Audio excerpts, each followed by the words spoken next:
मैं प्रोफेसर सविन सिंह आज मेरे पूछे गए प्रश्नों के उत्तर से संबंधित व्याख्यानमाला में आप सभी लोगों का स्वागत है। Welcome you all on my question answer series lecture number 103। आज प्रातःकाल मैंने अपने फेसबुक के टाइमलाइन पर ये पोस्ट डाला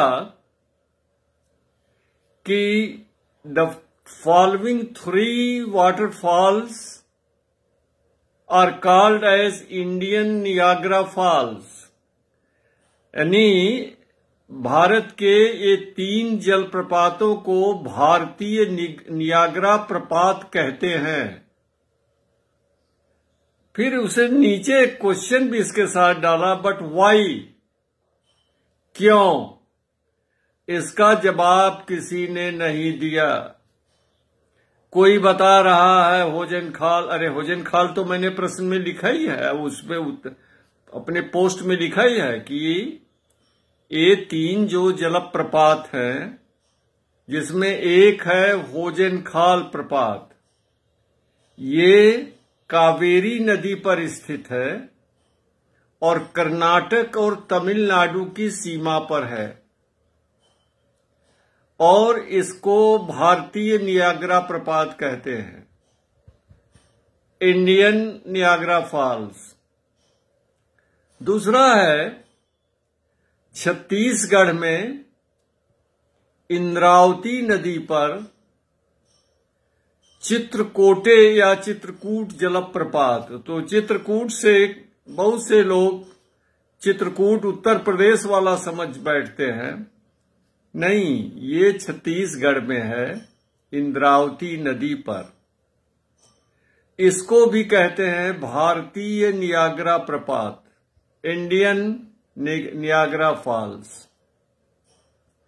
और एक और उदाहरण है नियाग्रा प्रपात के समान प्रपात का, वह है केरल राज्य में चलाकुडी नदी पर अथिरापल्ली जलप्रपात, अथिरापल्ली वाटरफॉल। इसको भी कहते हैं भारतीय नियाग्रा प्रपात। तो ये 3 जो जलप्रपात हैं, इनको हम कहते हैं इंडियन नियाग्रा फॉल्स। तो पहले ये समझ लीजिए कि नियाग्रा जलप्रपात जो है वह इरी झील पर कनाडा और संयुक्त राज्य अमेरिका के सीमा पर स्थित है। नियाग्रा प्रपात नियाग्रा के पास। तो इन 3 जलप्रपातों को हम कहते हैं भारतीय नियाग्रा प्रपात। मतलब कि ये तीनों जलप्रपात किसी न किसी माने में नियाग्रा जलप्रपात, अमेरिकन नियाग्रा जलप्रपात से मिलते जुलते हैं। लेकिन मैंने उसमें एक थोड़ा सा इस पोस्ट में प्रश्न डाल दिया, उस पर कोई ध्यान नहीं दे रहा है। कितने कैजुअल हो आप। वाई, आखिर हम इन 3 को क्यों कहते हैं? भारत का सबसे ऊंचा प्रपात जो है वो कुंचिकल जलप्रपात है। कुंचिकल ये वराही नदी पर है और भारतीय राज्य कर्नाटक के शिमोगा जिले में स्थित है। 455 मीटर हाइट है इसकी। अभी बहुत से, मैं कई बार बता चुका हूं आप लोगों को कि बहुत से गाइड में, सीरीज में या मैगजीन में भारत का उच्चतम प्रपात का नाम दिया है जोग फॉल, या जिसे जिरसप्पा प्रपात भी कहते हैं। लेकिन इसकी टोटल हाइट तो 253 मीटर ही है, 253 मीटर ही है। और इसका ऊंचाई के आधार पर भारत में तो 15वां 16वां स्थान है। तो ये कोई परिवर्तन नहीं करता। बहुत सी पाठ्य पुस्तकों में भी इसी जोग को दिया हुआ है। तो मैं ये पूछ रहा हूं कि इतना ऊंचा जलप्रपात है, ये वराही नदी जो है पश्चिमी घाट के पश्चिमी ढाल से इस्कार्पमेंट से निकलती है और अचानक नीचे उतरती है तो इतना ऊंचा जलप्रपात बनता है। जोग प्रपात भी वशिष्ठ नदी पर है, जो पश्चिमी घाट के पश्चिमी ढलान से ही निकलती है और ये सब जाती है कहां? अरब सागर में। तो कुंचिकल प्रपात को क्यों नहीं कहते हैं भारतीय नियाग्रा प्रपात है? तो मैंने एक छोटा सा वाई पूछ दिया था, लेकिन सब लोग भाग जाते हैं। अरे मेरा आप लोगों से विनम्र निवेदन है, कोई कठिन इंग्लिश भी नहीं है, मेरी मजबूरी है कि मुझको हिंदी टाइप करने नहीं आता। दूसरी बात, हमको पूरा नेशन को कवर करना होता है, जहां पर भाषाई इतना परिवर्तन है, इतना ज्यादा चेंजेस हैं, तो मजबूरन हमको इंग्लिश में पोस्ट डालना पड़ता है, क्योंकि हिंदी टाइप भी नहीं करने आता है। तो वो जरा उसको पोस्ट के कैप्शन को पढ़िए। 3 का नाम तो हम दे ही रहे हैं, फिर उनका नाम क्यों आप जो है कमेंट में दे रहे हो? वो तो दिया हुआ है मैंने, उत्तर बताइए ना। तो देखिए अब हम उत्तर बता रहे हैं कि इनको क्यों भारतीय नियाग्रा कहते हैं। तो नियाग्रा प्रपात का अगर आप गूगल पर जाकर के ये उस पर टाइप करें कि पिक्चर्स ऑफ या इमेजेस ऑफ नियाग्रा फॉल्स, तो कई उसकी तस्वीर आ जाएगी आपके सामने। तो उसको ध्यान से देखेंगे तो उसका आकार, जहां से नदी का जल जो है नीचे गिरता है, वो घोड़े के नाल के आकार का है, हार्सू शेप, यानी अर्धचंद्राकार है, हार्सू शेप का है वो, जिसको हिंदी में कहेंगे घोड़े की नाल के समान है। तो जो प्रपात भारत में हैं, आप एक आध दो और भी खोज सकते हो, ऐसा नहीं कि 3 नहीं है, जिनका आकार यानी नदी का जल जो है अर्धचंद्राकार रूप में घोड़े के नाल के आकार में गिरता हो खड़े ढाल से, उसको इंडियन नियाग्रा केवल नियाग्रा की आकृति के आधार पर कहा जाता है। तो आप ये देखिए, अथिरापल्ली का निकालिए तस्वीर, हम तो एक ही डाले हैं, और भी निकालिए, या चित्रकोटे प्रपात का या होजन खाल प्रपात का, इनका आकार भी घोड़े के नाल की तरह है, हार्सू शेप है। इसी कारण जो है इनको जो है हम कहते हैं इंडियन नियाग्रा फॉल्स। तो दोस्तों, आप कृपया थोड़ा सीरियस होकर के, कितने लोग तो होली की बधाई दे दिए इसी पर कमेंट में, ठीक है भाई, होली की बधाई दे दिया, चलिए स्वीकार है, लेकिन जरा पोस्ट पर जो प्रश्न मैंने पूछ दिया था उसका भी तो उत्तर दीजिए। तो ये आपको स्पष्ट हो गया होगा कि इंडियन नियाग्रा प्रपात कुछ सिलेक्टेड प्रपात को इसलिए कहते हैं कि इनके शीर्ष का जो आकार है, यानी जहां से नदी का जल खड़े ढाल नीचे से गिरता है, वो अर्धचंद्राकार रूप में, यानी घोड़े की नाल के आकार में, हार्सू शेप। यह शेप किसका है? नियाग्रा प्रपात का।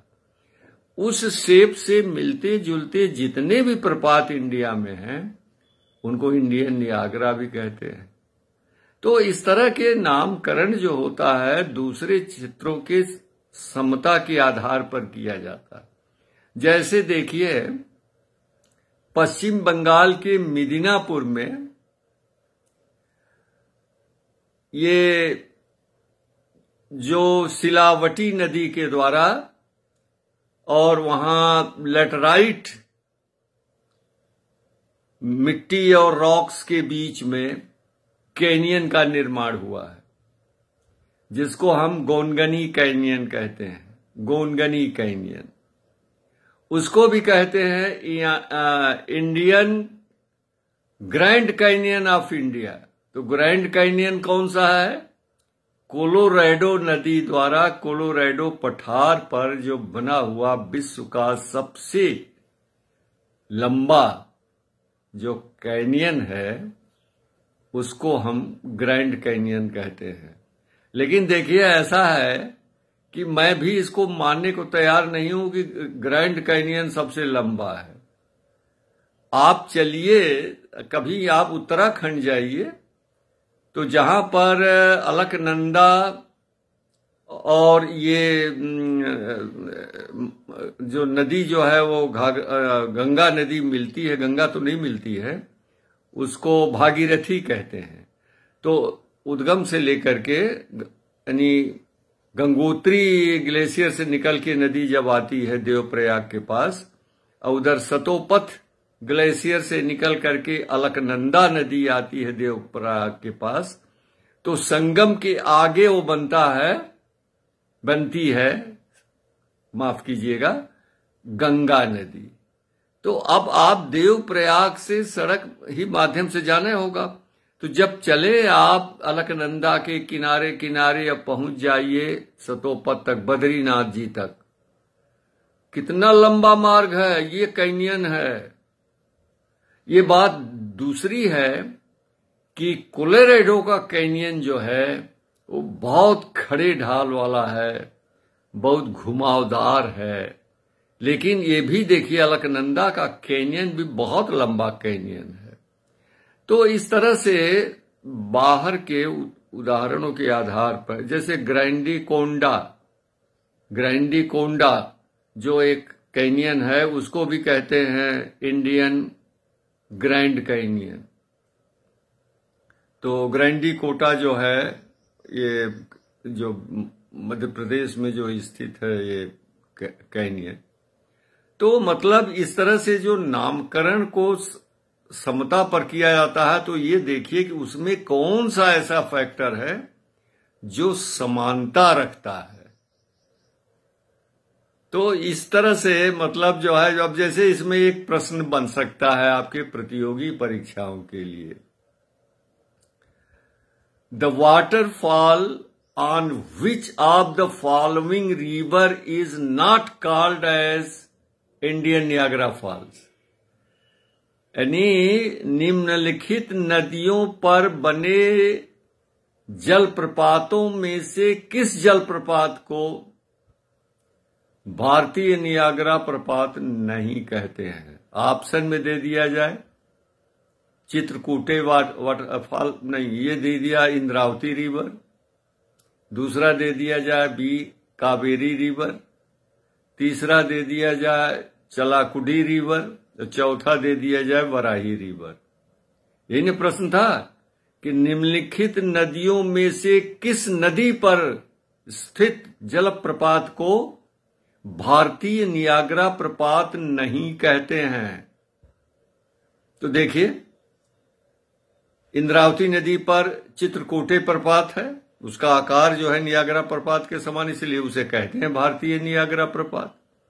इसी तरह से कावेरी नदी पर होजेनखाल जलप्रपात है, उसका भी आकार मिलता है, उसे भी कहते हैं। इसी तरह केरल की चलाकुडी नदी पर अथिरापल्ली जलप्रपात है, उसका भी आकार जो है वो घोड़े की नाल के अनुसार है, यानी उसको भी। लेकिन कर्नाटक राज्य के शिमोगा जिले पर में वराही नदी पर जो कुंचिकल प्रपात है उसको नहीं कहते हैं नियाग्रा प्रपात, यद्यपि भारत का सर्वोच्च जलप्रपात है, 455 मीटर ऊंचा। क्यों नहीं कहते हैं? क्योंकि उसका आकार नहीं मिलता है। तो होली के शुभ संध्या पर मन को आया आपसे बात कर ले। ये वीडियो मैंने चलते चलते अभी लंच अपना खत्म करने के बाद मैंने पोस्ट किया। आज मैंने भी ढेर सारी गुजिया खरीद के लाया है, करीब 3-4 किलो लाया है, आधा किलो के डब्बे में। हमारे यहाँ जो कार्यकर्ता लोग हैं सबको कल वितरित करेंगे। आप भी गुजिया खाइए। अब मेरे इस प्रश्न का उत्तर दीजिएगा। एक और प्रश्न, अब गुजिया शब्द आ गया कि ये गुजिया होली में ही क्यों बनती है?